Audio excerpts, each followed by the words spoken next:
इस महीने railway recruitment board ने कई सारी वैकेंसीज निकाल रखी हैं जॉब से संबंधित। और ये जो वैकेंसीज आई हुई हैं वो कई सारी कैटेगरी में कई सारे पोस्ट के लिए बनी हुई। इसके साथ में रेलवे ने इन कैटेगरीज के लिए एक मेडिकल और आंखों से संबंधित एक क्राइटेरिया भी निकाल रखा हुआ है। यानी कि अगर आपको किसी पर्टिकुलर कैटेगरी में अप्लाई करना है तो आपको उससे संबंधित, उससे रिलेटेड जो क्राइटेरिया बना हुआ है आंखों की रोशनी से संबंधित और जो मेडिकल से संबंधित बना हुआ है उसको आपको फुलफिल करना होगा। यहीं पे कई सारा कन्फ्यूज़न हो रहा है क्योंकि जो कैंडिडेट्स जो रेलवे की तैयारी करते हैं उनके मन में कई सारे डाउट्स हैं। वो ये कन्फ्यूज़ हो जा रहे हैं कि वो किस किस कैटेगरी में अप्लाई कर सकते हैं। तो आज का जो वीडियो है वो इसी रेलवे रिक्रूटमेंट बोर्ड की वैकेंसी से संबंधित है कि अगर आप चश्मा लगाते हैं, नहीं लगाते हैं, आपकी विज़न वीक है या नॉर्मल है, तो आप कौन कौन से कैटेगरी में अप्लाई कर सकते हैं, यानी कि कौन कौन सी कैटेगरी के लिए आप बिल्कुल एलिजिबल हैं। तो वीडियो के पूरे एंड तक मेरे साथ बने रहिएगा और वीडियो की शुरुआत करेंगे। जैसा आप स्क्रीन पे देख सकते हैं, जैसा कि सीनियर कमर्शियल कम टिकट क्लर्क के लिए आपको B2 क्राइटेरिया को फुलफिल करना होगा। सीनियर टाइम कीपर के लिए C2 है, ट्रैफिक असिस्टेंट के लिए A2 है, कमर्शियल कम टिकट क्लर्क के लिए B2 है, अकाउंट्स कम टाइपिस्ट के लिए C2 है, जूनियर क्लर्क कम टाइपिस्ट के लिए C2 है। इस तरह से C2 A3 करके क्राइटेरिया बने हुए हैं। कमर्शियल अप्रेंटिस CA के लिए आपको B2 क्राइटेरिया को फुलफिल करना होगा। स्टेशन मास्टर के लिए आपको A2 के लिए, गुड्स गार्ड के लिए आपको A2 के लिए, जूनियर अकाउंट्स के लिए अगर आप अप्लाई करना चाहते हैं आप, तो आपका जो मेडिकल स्टैंडर्ड्स है वो C2 को फुलफिल करना चाहिए। सीनियर क्लर्क कम टाइपिस्ट के लिए आपको C2 का करना है और सीनियर कमर्शियल कम टिकट क्लर्क के लिए आपको B2 का मेडिकल स्टैंडर्ड फुलफिल करना पड़ेगा। ठीक है, तो ये जो B2 है, A2 है, C2 है, ये जो मेडिकल स्टैंडर्ड्स दिए गए हैं इसी में सारा कन्फ्यूज़न हो रहा है। बिल्कुल इसको सरल तरीके से समझाऊंगा कि आप कौन कौन से मेडिकल स्टैंडर्ड में बिल्कुल फिट बैठ रहे हैं और कौन कौन सी कैटेगरी, कौन कौन से पोस्ट के लिए आप अप्लाई कर सकते हैं। ठीक है, तो जो सीरियल नंबर 1 है A1 जो मेडिकल स्टैंडर्ड है, उसमें देखिए डिस्क्रिप्शन में आप पढ़ेंगे तो पता चलेगा कि आपको फिजिकली फिट रहना है इन ऑल रिस्पेक्ट। इनके अलावा विजुअल स्टैंडर्ड्स के लिए जो क्राइटेरिया बना हुआ है वो ये है कि डिस्टेंस विजन में आपकी विजन 6/6 यानी बिल्कुल नॉर्मल रहनी चाहिए विदाउट ग्लास, यानी आपको बिना चश्मा यूज किए हुए आपको 6/6 लाइन पढ़नी है। ठीक है, इनके अलावा जो आपका नियर विजन वो भी N/6 होना चाहिए। इनके अलावा लिखा हुआ है मस्ट क्लियर फॉगिंग टेस्ट। आपका एक फॉगिंग टेस्ट होता है जिसमें प्लस के हायर नंबर्स आपकी आंखों के सामने रखे जाते हैं और धीरे धीरे उनको कम किया जाता है।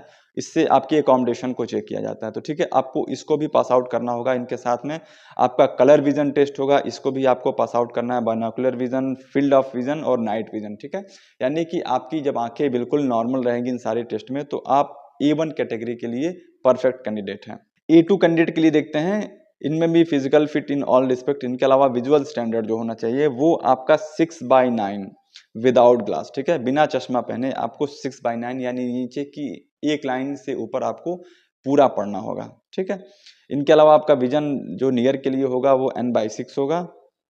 आपको कलर विजन पास आउट करना है, आपको बाइनोकुलर विजन जो टेस्ट होगा वो पास आउट करना होगा। फील्ड ऑफ विजन आपकी ठीक होनी चाहिए, नाइट विजन भी आपकी ठीक होनी चाहिए। इनके अलावा जो A3 कैटेगरी के लिए जो उनको अप्लाई करना है उनके लिए जो विजुअल स्टैंडर्ड्स हैं कि 6/9 उनका होना चाहिए। चश्मा बिना चश्मे के या चश्मा लगाने के बाद उनकी जो रोशनी होनी चाहिए वो 6/9 होनी चाहिए।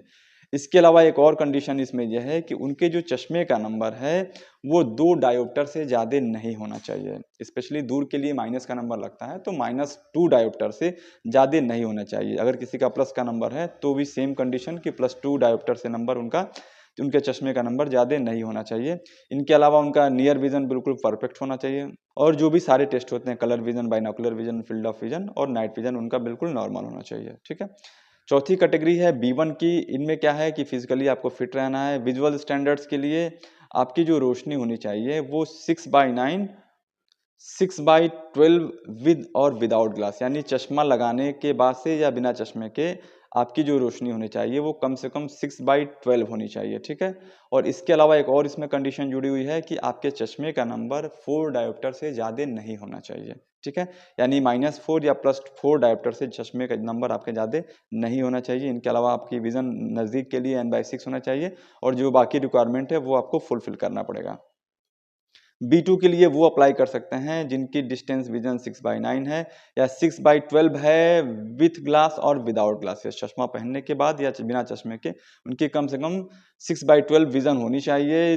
4 डायोप्टर से नंबर जिनका ज़्यादा नहीं होना चाहिए उनको भी नज़दीक का यानी उनकी विज़न नज़दीक के लिए n/6 होनी चाहिए और इसके साथ में फील्ड ऑफ विज़न भी उनको पास करना पड़ेगा।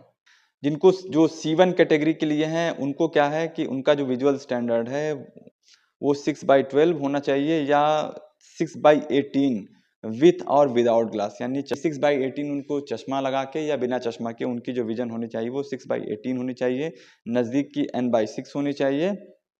इनके अलावा उनका रीडिंग का भी टेस्ट लिया जाएगा। इनके अलावा उनका जो बाकी जो बाइनोकुलर विज़न का या फील्ड ऑफ विज़न का या नाइट विज़न के लिए ऐसा कुछ इसमें मेंशन नहीं किया है। C2 के लिए बस 2 ही कंडीशन ये है कि आपको फिज़िकली फिट तो रहना ही है। विजुअल स्टैंडर्ड्स के लिए आपकी जो रोशनी होनी चाहिए वो बिना चश्मा के या चश्मा पहनने के बाद 6/12 कम से कम होनी चाहिए और आपकी नज़दीक की रोशनी n/6 होनी चाहिए।